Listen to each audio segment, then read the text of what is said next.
Deməli, axşamınız xeyir olsun müəllimlər. Bizim indiki izahımız olacaqdır. Süni oduncaq materiallarının səthinin bəzənməsi. 9-cu sinif mövzu 6. İndi baxaq.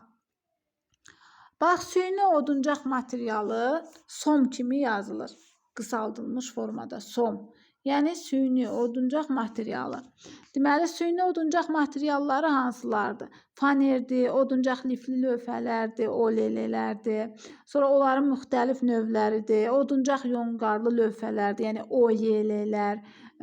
Yəni bunlar hamısı hara aid olunur? Süni oduncaq materiallarına. Biz bunları da keçmişik 5-ci sinifdə haqqında bunların. İndi bir də istinad eləyərik ora. Bax, sənayedə müxtəlif növdə OLL istehsal edilir. Adi OLL, orta sıxlığa malik OLL, MDF, böyük sıxlığa malik OLL, orqalit. İndi baxaq. Bax, fanerdən danışır. Deyir ki, faner müxtəlif oduncaqlardan soyulmuş şpon vərəqlərinin qatışıq surətdə bir-birinə perpendikulyar yerləşdirilərək yapışdırılmasından alınan oduncaq qatlı materialdır. Biz fanerə 5-ci sinifdə də keçmişdik. Düzdür, 5-ci sinifdə nə deyirdik? Deyirdik ki, deməli, konstruktiv oduncaq materialıdır faner.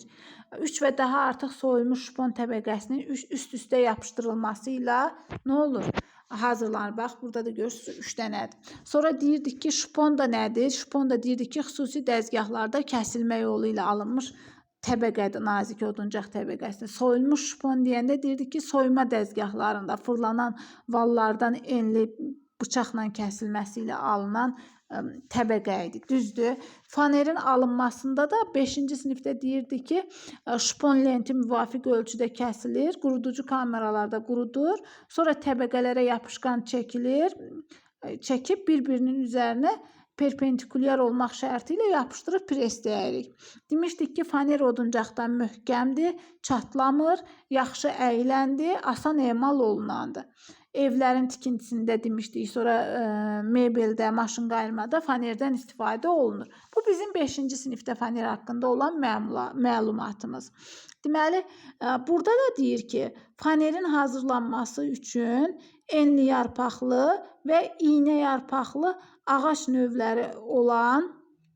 növündən olan şponlardan istifadə olunur. Bax, bu iynə yarpaqlı, enli yarpaqlı ağac növü 5-ci sinifdə verilməmişdir.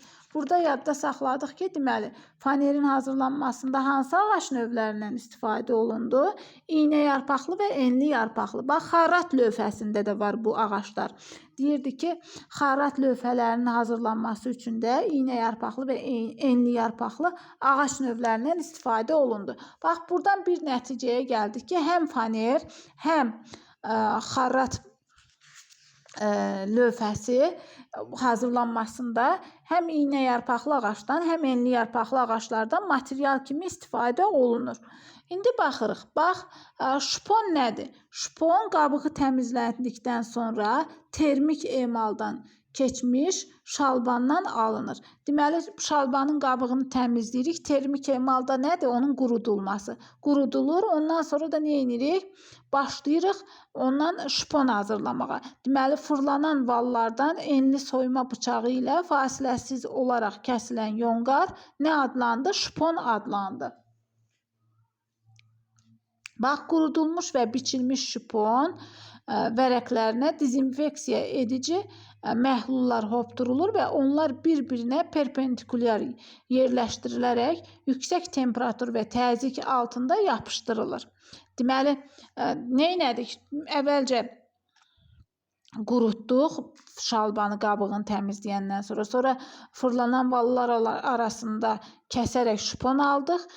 Qurumuş şponu da nə edirik? Dezinfeksiya məhlulu ilə hopdurduq, bir-birinə perpendikulyar yerləşdirdik, sonra yüksək temperatur və təzyiq altında yapışdırdıq. Əgər hopdurulan bu arasına o dezinfeksiya edici məhlul deyir, əgər deyir bu hopdurulan məhlul su buraxmayan tərkiblidirsə, onda faner də suya davamlı olur. Deməli, fanerin konstruktiv növləri şəkil 3-də verilmişdir. Baxaq şəkil 3-ə. Bax, bu şpondur. Burada artıq fanerin konstruktiv növləri verilibdir. Faner də geniş miqyasda tətbiqi olan müxtəlif xassələrindən, yəni hər yerdə istifadə olunur da bu fanerdən. Deməli, müxtəlif ağac növündən şpon vərəqlərinin sayından, bir də istifadə olunan yapışqanın miqdarından asılı olaraq dəyişir. Məsəl üçün, sual düşər ki, şponun müxtəlif xassələrə malik olması nə deməkdir? Yadımızda qalsın ki, müxtəlif xassələrə nəyə görə malikdir şpon? Çünki hazırlanan ağac növü müxtəlif olar, şpon vərəqlərinin sayı müxtəlif ola bilər tərkibindəki, ondan sonra yapışqanın miqdarı müxtəlif ola bilər. Buna görə də fanerin xassəsi dəyişir. Məsəl üçün, suya dözümlü olur, suya dözümsüz olur. Yapışqanın tərkibindən asılı olaraq qalın ola bilər, nazik ola bilər, 3 qatlı ola bilər, 2 qatlı, 4 qatlı ola bilər. Yəni buna görə. Deməli, indi səhifəni dəyişək, davam eləyək. Bax, burada nə deyir? Faner bir ağac növündən olmaqla vahid tərkibli və ya bir neçə ağac növündən kombinə edilmiş ola bilər. Məsəl üçün, şpon vərəqləri qatışıq ağacların növündən olarsa, bir neçə ağacın növündən olarsa, bu deməli kombinə edilmiş olur. Amma ancaq bir ağac növündən şpon kəsilib faner hazırlanıbdırsa, onda vahid tərkibli faner adlanır. İndi baxaq görək xarat lövhəsi nədir? Baxın, burada şəkli verilibdir xarat lövhəsinin. İndi baxaq. Bax, xarat lövhəsi konstruktiv xüsusiyyətinə və xarici görünüşünə görə fanerə oxşuyur. Bax, ağac materialları da fanerin materialı ilə eynidir. Yəni, iynə yarpaqlı, enli yarpaqlı ağac növündən istifadə olunur. Həm fanerin hazırlanmasında, həm də ki, xarat lövhəsinin hazırlanmasında.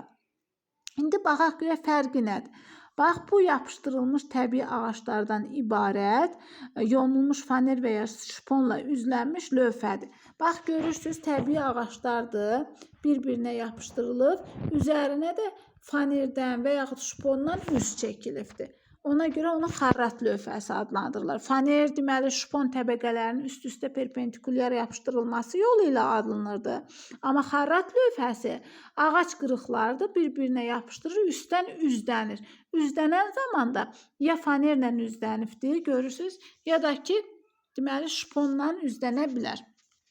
İndi baxaq, bu fanerin də hazırlanmasında, dedik ki, xarat lövhəsində hazırlanmasında iynə yarpaqlı və enli yarpaqlı ağac növlərindən istifadə olunur.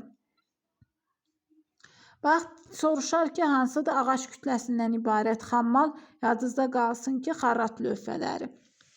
Xarat lövhəsindən keyfiyyətli mebel istehsalında, həmçinin qapıların, ara kəsmələrin, pilləkənlərin hazırlanmasında, interyerin tərtib olunmasında geniş istifadə olunur. Deməli, harada istifadə olundu? Qapıların hazırlanmasında, ara kəsmələrin, pilləkənlərin, interyerin tərtibində istifadə olunur. Həmçinin bir çox hallarda bu materiallardan tikintidə də istifadə olunur. Xarat lövhəsi burada kitabda deyir ki, əlverişli qiyməti, çox gözəl istismar xarakteristikası, etibarlı və ekoloji təhlükəsizliyi ilə seçilir. Yəni ki, o fanerdən möhkəmdir da, çünki təbii oduncaqdır onun içərisindəki. Həm də ekolojidir, təhlükəsizdir.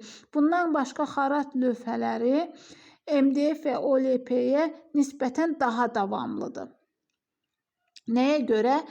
Çünki xarat lövhələrinin müsbət xüsusiyyətlərindən biridir ki, onlar rütubətə dözümlüdür. Çünki onun əsas hissəsi taxtadandır da, taxta qırıqlarıdır, bir-birinə yapışdırıb üstü üzdənibdir. Amma ki, OYP-dir, OLP-dir, onlar oduncaq yonqarı var, qırıntılar var onların tərkibində. Onlar da nəmi özünə tez çəkir, çatlayır. Ona görə deyirik ki, onlardan daha möhkəmdir. Deməli, xarat lövhəsinin müsbət keyfiyyətlərindən biri odur ki, rütubətə nədir? Dözümlüdür. Bayaqların biz 5-ci sinifdə nə keçmişdik? Demişdik ki, tutalım ki, rütubətin təsiri altında deyirdik ki, faner laylara ayrılır, o piltələr şişir, öz möhkəmliyini itirir, düzdür.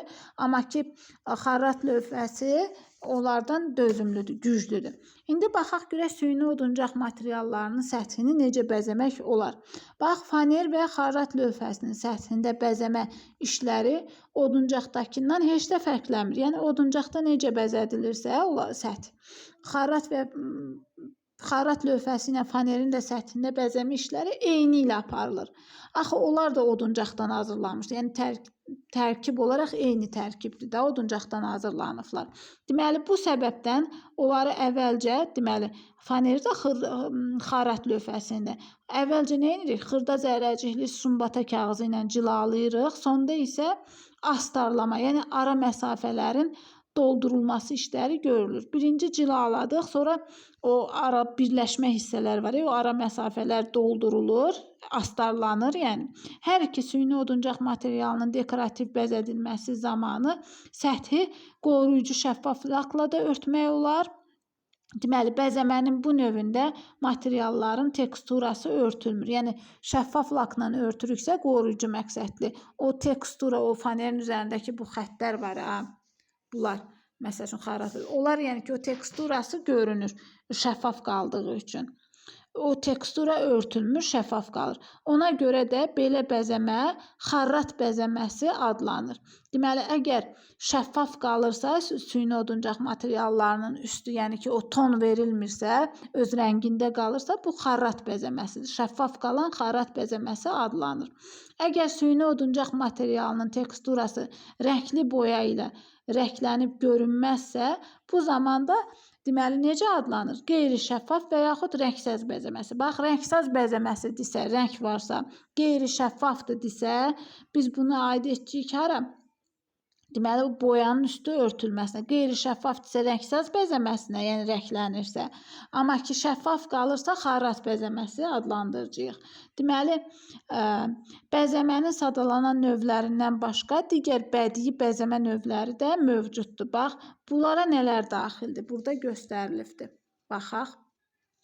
Bax, burada nədir? İnstruksiyadır. İnstruksiya nədir? Başqa bir metal üzərində, başqa bir material üzərində sədəfdir, sümükdür, qiymətli qaşdır, taxılan bəzək. Məsəl üçün, bir materialdır üzərində sədəf, sümük, qiymətli daş-qaş düzülür. Bu adlanır instruksiya. Ondan sonra mozaika var, yandırma üsulu ilə naxış salma var. Biz bunu keçmişdik 8-ci sinifdə. Divar naxışı var, rəngləmə ilə oxşatma var və s. İndi baxaq görək. OYL-ni, yəni oduncaq yonqarlı lövhələrin səthini necə bəzəmək lazımdır. Deməli, əvvəlcə OYL-nin hazırlanma texnologiyası ilə tanış olaq. OYL də o idi ki, oduncaq yonqarlı lövhələr. Baxaq. Deməli, oduncaq yonqarlı lövhə xırdalanmış oduncaq tullantısını yapışdırmaq, presləmək yolu ilə alınır.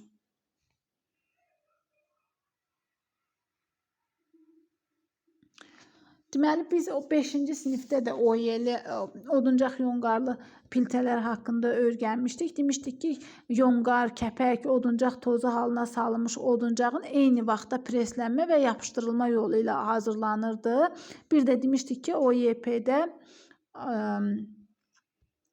necə idi? Orada qalınlıq 10-26 mm idi. Möhkəm idi, əyildi material.